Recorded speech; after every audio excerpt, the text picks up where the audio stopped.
How to do things with words. Why are we communicating? How are we going to analyze the words that we are receiving? No man is an island. We need our family, our friends, our neighbors, and our community. And society functions when there is communication. For today's lesson, I'm going to tackle John Austen's Speech Act, and I would like to emphasize this point with this question: how to do things with words. This is the title of his book. When we do things with love, because we love what we are doing, the words that will come out from our mouth, our actions will be positive. As a result, we will be happy. This is Teacher L once again. Remember to click like and subscribe after watching this video, and hit the notification bell as well for you to be updated of my lessons. Again, let's do things with love from our heart, so our speech acts will be good. What is speech act, by the way? Speech act is about analyzing the relationship between utterances and performance. Always remember that people use language with communicative intentions. Therefore, we need to analyze the intentions of every utterances so we could act accordingly. I will be elaborating more about this after guessing the functions of the following speech acts. There will be 10 speech acts that you will be analyzing. Get ready? Just simply analyze the functions of the following speech acts. Number 1. Hi, Eric. How are things going? Number 2. I'm sorry, I forgot your birthday. I just let it slip my mind. Number 3. Could you pass me the mashed potatoes, please? 4. I've already been waiting 3 weeks for the computer, and I was told it would be delivered within a week. Number 5. We're having some people over Saturday evening and wanted to know if you'd like to join us. 6. Hey, I really like your dress. Number 7. Oh, I'd love to see that movie with you, but this Friday just isn't going to work. 8. That area is prone to danger. Don't go in there. Number 9. I think the world needs lots of prayers. 10. Opening of classes will be on the 1st of September. Have you guessed the correct answers? Let's go back to the meaning of speech act. A speech act is an utterance with a function or intention in communication.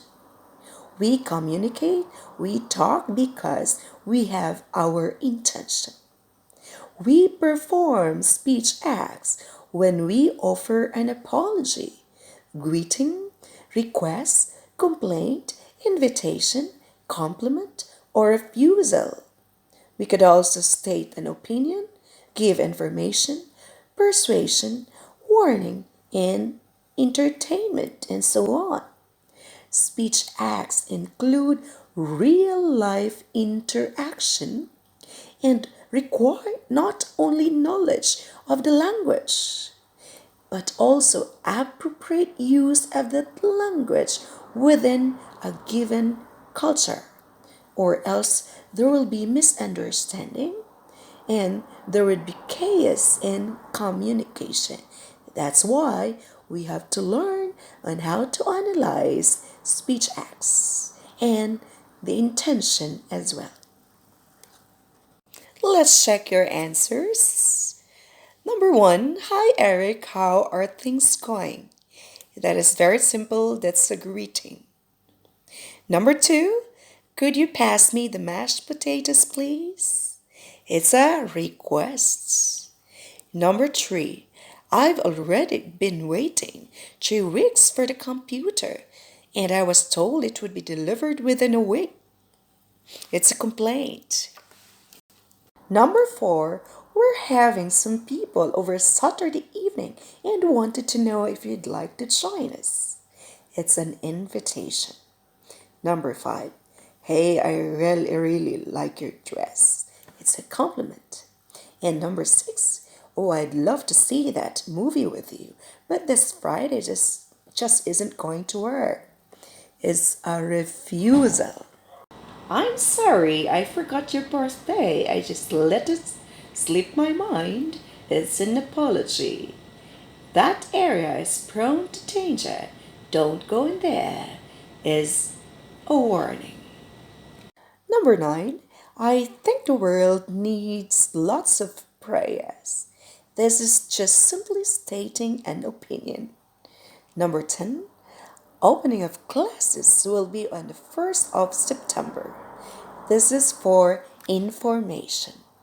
For you to understand better, let's have the Types of Speech Acts by Austin of 1962. These are the Locationary, Illusionary, and Prolocationary Acts. Locationary Act is the actual act of uttering or the literal meaning of the utterance. Example, the webinar about online education will be on the 3rd of September. So it's the act of saying, it's the message.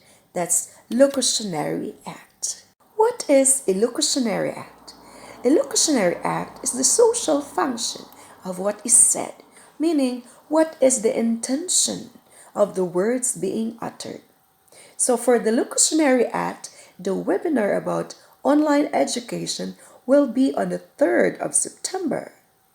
So the Illusionary Act here, it's the act of informing the colleagues so they will be aware of the coming activity. It means the function or the intention is for information. For information is the function, the intention. This is the Illusionary Act. What is Prolocationary Act? Prolocationary Act is the resulting act of what is said, meaning it's your respond, it's your reply of the message. So this is the example of the reply based on our example, Locationary Act. Thank you for the information. I am marking my calendar now. So this is the effect of the message of the Locationary Act. And this effect is what we call as the Prolocationary Act. Let's check your understanding by analyzing this. Michael said, I will be attending a grand ball tonight. Will you be my lady for the night? Mary replied with a smile on her face. Sure, it will be my honor.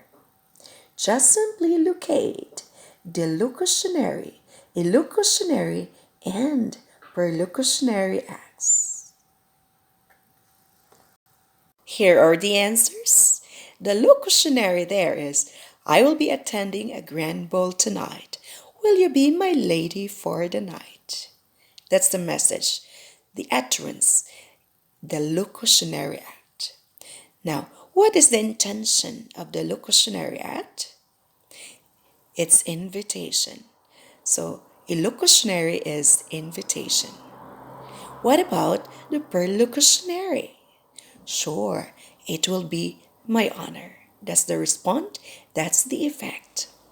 Here is another activity for you to analyze. The teacher told to her student, I think you need to sleep early and stop playing online game if you want to pass this grading. Then Robert replied, I agree with you, ma'am. I have to focus on my studies and discipline myself. Now, are you ready? Locate the locutionary, illocutionary, and perlocutionary acts. And here are the answers. The Locationary Act is, I think you need to sleep early and stop playing online game if you want to pass this grading.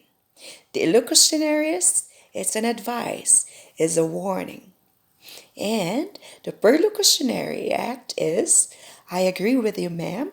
I have to focus on my studies and discipline myself. I hope you understand now and you could get perfect whenever you will have your exam in the classroom.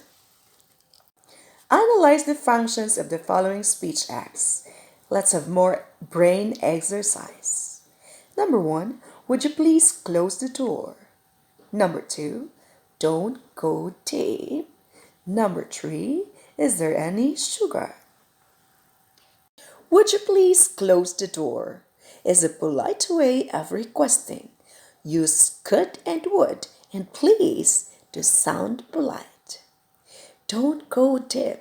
This is a warning because the performer cares about the person. Is there any sugar? This is an indirect way of asking or requesting somebody to give you some sugar.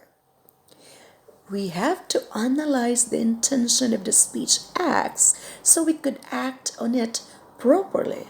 Like if somebody would ask you, do you have money? It could mean that the person would like to borrow money from you.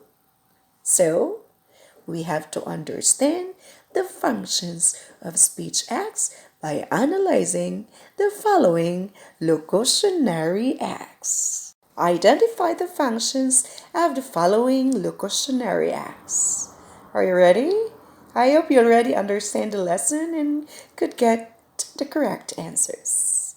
Number one, how do you do, Jana? Number two, you look more beautiful today. And number three, could you switch off the lights, please? Number four, my friend's product was fine when she'd received it, but when mine was delivered, there was a defect in it. Number five, you are free this Sunday, right?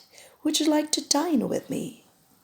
Number six, you look prettier on your new red dress. 7. Would you mind bringing my bag with you? 8. Beware of pickpocketers in Tabunok area. Number 9.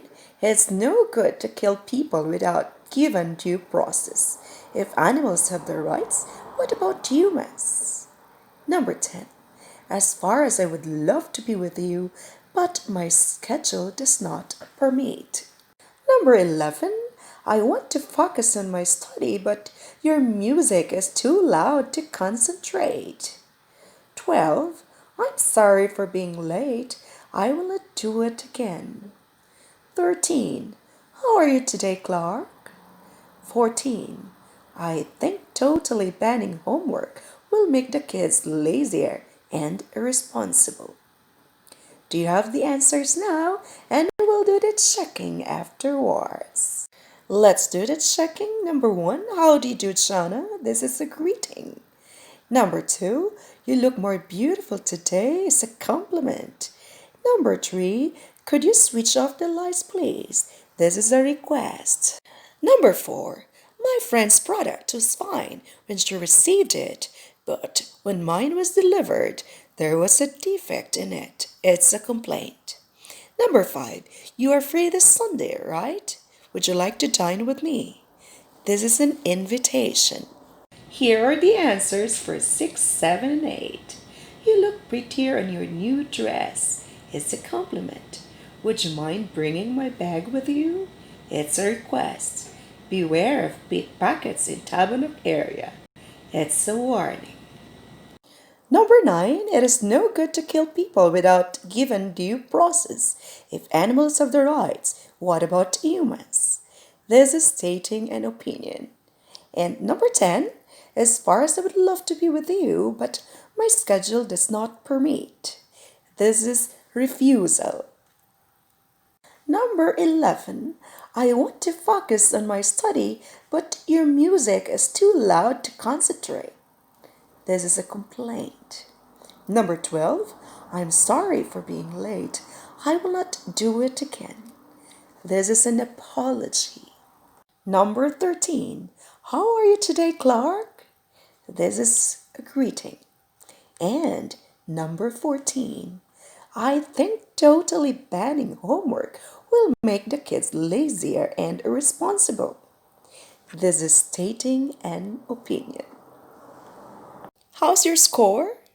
I hope you now understand speech acts, its types, which are the locutionary, illocutionary, and perlocutionary acts. Remember to analyze the functions of the locutionary acts so you could give the appropriate response or reply to the message. And always remember to be polite, respectful, courteous all the time. Let's do things with love and be happy in life. This has been your teacher, Elle. Thank you so much for joining me here in my virtual classroom.